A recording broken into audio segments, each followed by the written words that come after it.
Price B to the Lord Jesus. இயேசு கிறிஸ்துவினால் உங்களுக்கு சமாதானமும் சந்தோஷமும் உண்டாவதாக. இன்றைக்கு நாம் இளைப்பாறுதலை குறித்து தான் தொடர்ந்து பார்க்க போகிறோம். அதற்குரிய வேத பகுதி 1 நாளாகமம் 22வது அதிகாரம் வசனம் 18. 1 Chronicles chapter 22 verse 18. உங்கள் தேவனாகிய கர்த்தர் உங்களோடு இருந்து 4 திசையிலும் உங்களுக்கு இளைப்பாறுதலை தந்தார் அல்லவா. தேசத்தின் குடிகளை என் கையில் ஒப்புக் கொடுத்தார். கர்த்தருக்கு முன்பாகவும் அவருடைய ஜனத்திற்கு முன்பாகவும் தேசம் கீழ்பட்டிருக்கிறது. இந்த வார்த்தைகளை தாவீது ராஜா தாமே சொல்றாரு. தேவனுடைய ஆலயத்தை சாலமோனுடைய ராஜ்யபாரத்துல கட்டவிருக்கும் போது இந்த வார்த்தைகளை அவர் சொல்றதா இருக்கு. இதுல முக்கியமா என்ன சொல்றாரு, சாலமோன் ராஜா ராஜ்யபாரத்தில் இருக்கும் போது அவங்களுடைய அந்த தேசத்தை சுற்றிலும் இருக்கிற 4 திசையிலும் இருந்து ஆண்டவர் அவங்களுக்கு இளைப்பாறுதலை கொடுத்திருக்காரு அப்படின்னு சொல்லியிருக்காங்க. இந்த இளைப்பாறுதல்ங்கிறது சுற்றிலும் இருக்கிற தேசத்தோட இருக்கிற அந்த சமாதானத்தை குறிக்கிறதா இருக்கு. அப்படி ஆண்டவர் இந்த சமாதானத்தையும் கொடுத்திருக்கிறதுக்கு காரணம் என்ன? தாவீது ராஜா ஆண்டவருக்கு கீழ்ப்படிந்தவரா இருந்தாரு. அதற்கும் மேலாக ஆண்டவருடைய சமூகத்தையும் பிரசன்னத்தையும் நாடி ஓடி வருகிறவரா இருந்தாரு. அப்படி இருக்கும்போது ஆண்டவர் அவருடைய ஆத்மாவிற்குள்ளார இளைப்பாறுதல் தருகிறதோடு அல்லாம அநேக காரியங்களையும் இளைப்பாறுதலா தருவேங்கிறத இங்க காண்பிக்கிறாரு. அதுவும் முக்கியமா அவருடைய மகனுடைய காலத்துல இந்த இளைப்பாறுதல் இருக்குங்கிறத முன்பாகவே இதே அதிகாரத்துல 9வது வசனத்தை சொல்லியிருக்காரு.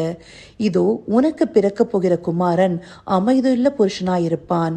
சுற்றிலும் இருக்கும் அவன் சத்துருக்களை எல்லாம் விலக்கி அவனை அமர்ந்திருக்க செய்வேன். ஆகையால் அவன் பேர் சாலமோன் எனப்படும். அவன் நாட்களில் இஸ்ரவேலின் மேல் சமாதானத்தையும் அமரிக்கையும் அருளுவான். இந்தப்படியான ஒரு சமாதானம், இந்த இளைப்பாறுதல் எதனால கொடுக்கப்பட்டிருக்கு? அதற்கு முக்கிய காரணம் தாவீது ராஜாவுடைய கீழ்ப்படிதலும் அவர் தேவனிடத்துல நெருக்கமா இருந்ததும். அதனால்தான் இந்த வசனத்துல, அதாவது 1 நாளாகமம் 22வது அதிகாரம் 18வது வசனத்துல பார்த்தோம் இல்லையா, தேசத்தின் குடிகளை என் கையில் ஒப்பு கொடுத்தார். தாவீது ராஜாவுடைய கைகள்ல முன்னாடியே தேசத்துடைய குடிகளை ஒப்பு கொடுத்துட்டாரு. அது மாத்திரம் இல்ல, கர்த்தருக்கு முன்பாகவும் அவருடைய ஜனத்திற்கு முன்பாகவும் தேசம் கீழ்பட்டிருக்கிறது. இந்த இடத்துல ஆண்டவர் தன் பேர்ல இருக்கிற உரிமையை நிலைநாட்டி அவர் சொல்றாரு. கர்த்தருக்கு முன்னாடியும் அவருடைய ஜனம் அவருடைய சொந்த ஜனமா தான் இருக்கிறதையும் தன்னுடைய பிள்ளையும் அவருக்கு பின்பாக இருக்கிறதையும் சொல்றாரு.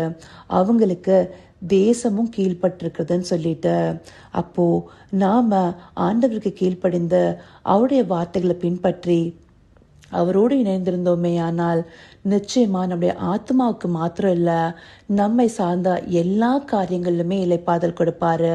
அது ஒரு பிசிக்கல் ரெஸ்டா இருக்கட்டும், இல்ல இந்த மாதிரி சுற்றிலும் இருக்கிற சமாதான காரியங்கள் ஆகட்டும், இந்தபடி அநேக காரியங்கள்ல இளைப்பாறுதல் தேவன் நிச்சயமா தருவாருங்கிறத இந்த வசனத்தின் மூலமா நமக்கு காண்பிக்கிறாரு.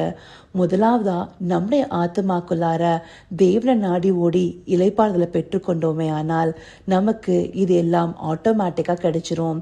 அதை தான் இந்த வசனங்கள் நமக்கு காண்பிக்குது. அப்படி தேவன் நம்முடைய பட்சத்திலிருந்து செயல்படுகிறதா இருப்பாரு. ரோமர் 8வது அதிகாரம் 31வது வசனத்தில் சொல்லப்பட்டபடி தேவன் நம்மளுடைய பட்சத்துல இருந்தா நமக்கு விரோதமா இருக்கவங்க யாரா இருப்பாங்க?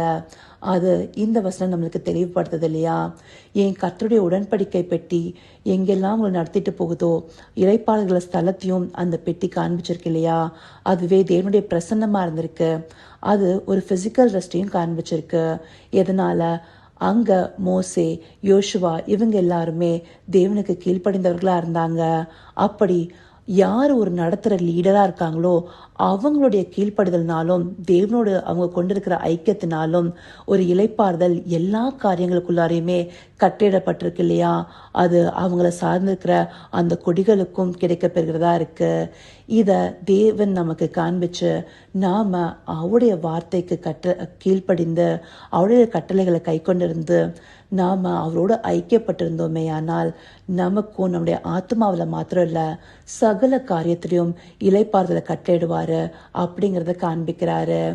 இதற்காக தேவனுக்கு நன்றி செலுத்துவோமா? கர்த்தாவே, தேவாதி தேவனே, உமக்கே இந்த வேலை நன்றி செலுத்துகிறோம் ராஜா. அருமையான இந்த வார்த்தைகளை காண்பிச்சு உமக்கு கீழ்ப்படிந்து உம்முடைய வார்த்தைகளை கை கொண்டு உம்முடைய சமூகத்தையும் பிரசன்னத்தையும் நாடி ஓடி வரும்போது எங்களுடைய ஆத்மாவிற்குள்ள இளைப்பாறுதல் தருவதோடு அல்லாமல் எங்களை சுற்றிலுக்கிற அநேக காரியங்களுக்கு எங்களுக்கு இளைப்பாறுதலை கட்டளையிடுகிறீங்களே ராஜா, அதற்காய் உமக்கு நன்றி தெரிவிக்கிறோம் ராஜா. இதை உணர்வுள்ள இருதயத்தோடு பார்த்து உமக்கு கீழ்ப்படிந்த பிள்ளைகளாய் உம்முடைய வார்த்தையை கை கொண்டு உம்மோடு இருக்கிற ஐக்கியத்தை ஒரு நாளும் விட்டு விலகாதவர்களாய் நாங்கள் எங்கள் ஆத்மாவுக்குள்ளார இந்த இளைப்பாறுதலை காத்துக்கொள்ளும் தகப்பனே. நீங்கள் எங்களுடைய பட்சத்திலிருந்து எங்களுடைய விரோதிகளை எல்லாவரையும் எங்களுக்கு கீழ்பட்டு நீங்கள் நடக்க செய்வீங்கன்னு நாங்கள் விசுவாசிக்கிறோம் ராஜா. அப்படின்னு நீங்கள் நடத்த போகிற தயவிற்காய் நன்றி. சகலவித துதி மகிமை கனம் யாவும் ஒருவருக்கே செலுத்தினோம். இயேசு கிறிஸ்துவின் மூலமாய் வேண்டிக் கொள்கிறேன் பிதாவே. ஆமென், ஆமென்.